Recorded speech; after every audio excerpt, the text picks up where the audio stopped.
कसूर का 21 साल एहसन अली बलोच लिबरेशन आर्मी के हाथों अगवाकारों ने नौजवान की वीडियो लवाहकीन को बेचकर 15 करोड़ रुपए तवान का मुतालबा कर दिया। ਉੱਥੋਂ ਆਦੇ ਸੀ पे करके कैंप ते राह च वाकया हो गया। डॉक्टर ने ਅਸੀਂ किन्नी वेर आख्या उधर ना कल्या कर। कसूर के इलाके थे शेख में मौजूद हूँ उस मुतासरा शख्स के घर जिसको BLA बलोच लिबरेशन आर्मी की जानब से अगवा किया गया है। इस वक्त उस नौजवान की वालदा मेरे साथ मौजूद, उनसे बात करते हैं वो नौजवान कैसे गया और ये सारा मामला कैसे हुआ।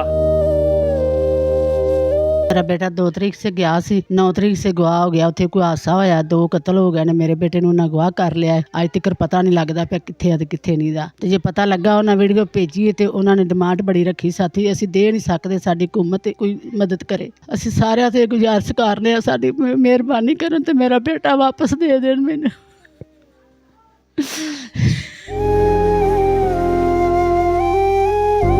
कितनी डिमांड की थी? 15 ਕਰੋੜ ਜਿਹੜਾ ਅਸੀਂ ਦੇ ਨਹੀਂ ਸਕਦੇ ਤੇ ਮੇਰਾ ਬੇਟਾ ਵਾਪਸ ਚਾਹੀਦਾ ਮੈਨੂੰ। ਮੈਂ ਸਾਰਿਆਂ ਨੂੰ ਗੁਜ਼ਾਰਿਸ਼ ਕਰਨੀ ਆ ਮੇਰਾ ਬੇਟਾ ਮੈਨੂੰ ਵਾਪਸ ਦੇ ਦਿਓ। ਕੋਈ ਸਾਡੀ ਮਦਦ ਕਰੇ, ਮਰਜ਼ੀ ਨਵਾਜ਼ ਕਰੇ। ਉਹ ਵੀ ਇੱਕ ਮਾਂ ਹੈ, ਬੱਚਿਆਂ ਦਾ ਦੁੱਖ ਸਮਝ ਸਕਦੀ ਜੋ ਮਾਵਾਂ ਨੂੰ ਹੁੰਦਾ ਹੈ।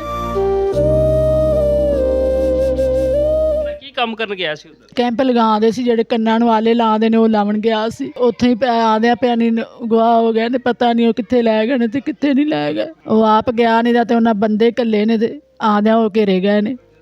ਕਿੰਨੇ ਜਣੇ ਗਿਆ ਸੀ? 3 ਜਣੇ ਆ, ਇੱਕ ਡਰਾਈਵਰ ਸੀ, 2 ਡਾਕਟਰ ਸੀ। ਇੱਕ ਡਰਾਈਵਰ ਵੀ ਮਾਰਿਆ ਗਿਆ, ਇੱਕ ਡਾਕਟਰ ਵੀ ਮਾਰਿਆ ਗਿਆ। ਮੇਰਾ ਬੇਟਾ ਗਵਾਹ ਕੀਤਾ ਗਿਆ। ਬਲੋਚਿਸਤਾਨ ਵਾਲੇ ਵੀ ਸਾਡੀ ਮਦਦ ਕਰਨ, ਕੋਈ ਅਫਸਰ ਮਦਦ ਕਰ ਦੇਵੇ, ਜੇ ਕੋਈ ਫੌਜ ਮਦਦ ਕਰ ਦੇਵੇ। ਸਾਨੂੰ ਪਤਾ ਹੀ ਨਹੀਂ ਸਾਡਾ ਬੱਚਾ ਹੈਗਾ ਕਿੱਥੇ ਆ। ਨਾ ਅਸੀਂ ਇੰਨੀ ਡਿਮਾਂਡ ਦੇ ਸਕਨੇ, ਅਸੀਂ ਕਿੱਥੋਂ ਦੇਈਏ ਤੇ ਕਿੱਥੋਂ ਪੁੱਤਰ ਲਿਆਈਏ। ਸਾਡੀ ਹਕੂਮਤ ਹੀ ਮਦਦ ਕਰ ਸਕਦੀ, ਉਧਰ ਦੀ ਵੀ ਕਰੇ ਤੇ ਇੱਧਰ ਦੀ ਵੀ ਕਰੇ। ਸਾਡੀ ਕੋਈ ਗੱਲ ਬਣ ਜਾਵੇ, ਮੇਰਾ ਬੇਟਾ ਵਾਪਸ ਆ ਜਾਵੇ। ਮੇਰਾ ਬੇਟਾ ਨਹੀਂ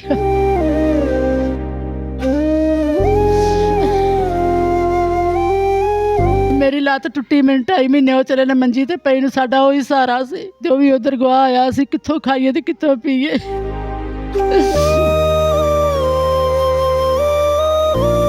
ਜਿਹੜੇ ਡਾਕਟਰ ਸਾਹਿਬ ਨੇ ਕਸੂਰ ਦੇ ਇਹ ਉਹਨਾਂ ਕੋਲ ਕੀ ਕਰਦਾ ਸੀ? ਉਹਦੇ ਕੋਲ ਕੰਮ ਕਰਦਾ ਸੀ, ਆਂਦਾ ਸੀ ਜੋ ਆਲੇ ਲਾਵਣ ਕਾਲਦਾ ਸੀ ਬਾਹਰ ਕੈਂਪਾਂ ਤੇ। ਅੱਗੇ ਵੀ ਬਲੋਚਿਸਤਾਨ ਕਾਲਦਾ ਸੀ ਐਰਕੀ, ਫਿਰ ਉਹਨੇ ਬਲੋਚਿਸਤਾਨ ਕਾਲ ਦਿੱਤਾ। ਉੱਥੋਂ ਆਦੇ ਸੀ ਪੇ ਕਰਕੇ ਕੈਂਪ ਤੇ ਰਾਹ ਚ ਵਾਕਿਆ ਹੋ ਗਿਆ। ਡਾਕਟਰ ਨੂੰ ਅਸੀਂ ਕਿੰਨੀ ਵਾਰ ਆਖਿਆ ਉਧਰ ਨਾ ਕੱਲਿਆ ਕਰ, ਉਹਨੇ ਫਿਰ ਵੀ ਕਾਲ ਦਿੱਤਾ ਹੈ ਉਧਰ।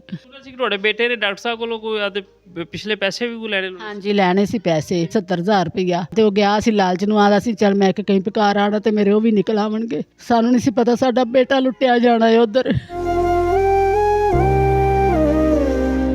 ਸਾਹਿਬ ਨੇ ਕਿਹਾ ਵੀ ਕੈਂਪ ਕਰਦੇ ਹੋ ਫਿਰ ਪੈਸੇ ਦਿਆਂਗੇ। ਉਹਨੇ ਤਾਂ ਆਖਿਆ ਸੀ ਵੀ ਮੈਂ ਦੇ ਦਿਆਂਗਾ। ਸਾਨੂੰ ਨਹੀਂ ਸੀ ਪਤਾ ਸਾਡਾ ਵੀ ਉਧਰ ਇਹ ਹਾਦਸਾ ਹੋ ਜਾਣਾ ਤੇ ਸਾਡੇ ਬੇਟੇ ਨੇ ਉਧਰ ਗਵਾਹ ਹੋ ਜਾਣਾ। ਇਹ ਹੁਣ ਇਹ ਅਸੀਂ ਹਕੂਮਤ ਸਹੀ ਗੁਜ਼ਾਰਿਸ਼ ਕਰਨੇ ਸਾਡੀ ਮਦਦ ਕਰੇ, ਕੋਈ ਫੌਜ ਵਾਲੇ ਮਦਦ ਕਰਨ, ਉਧਰਲੇ ਵੀ ਕਰਨ ਇੱਧਰਲੇ ਵੀ ਕਰਨ। ਸਾਡਾ ਬੱਚਾ ਘਰ ਵਾਪਸ ਆ ਜਾਵੇ। ਤੁਹਾਡੇ ਕਿੰਨੇ ਬੇਟੇ ਨੇ? 3। ਸ਼ਾਦੀशुदा ਗੈਰ ਸ਼ਾਦੀशुदा? ਗੈਰ ਸ਼ਾਦੀशुदा, ਉਹਦੀ ਨਹੀਂ ਅਜੇ ਸ਼ਾਦੀ ਕੀਤੀ। ਬਾਕੀ 2 ਸ਼ਾਦੀशुदा ਨੇ। ਅਸੀਂ ਉਸ ਬੱਚੇ ਦੀ ਸਾਰੇ ਸਾਡਾ ਹੋਰ ਕੋਈ ਸਹਾਰਾ ਨਹੀਂ ਸੀ ਹੈਗਾ। ਦਿਹਾੜੀ ਕਰਕੇ ਅਸੀਂ ਖਾਣ ਵਾਲੇ ਆ।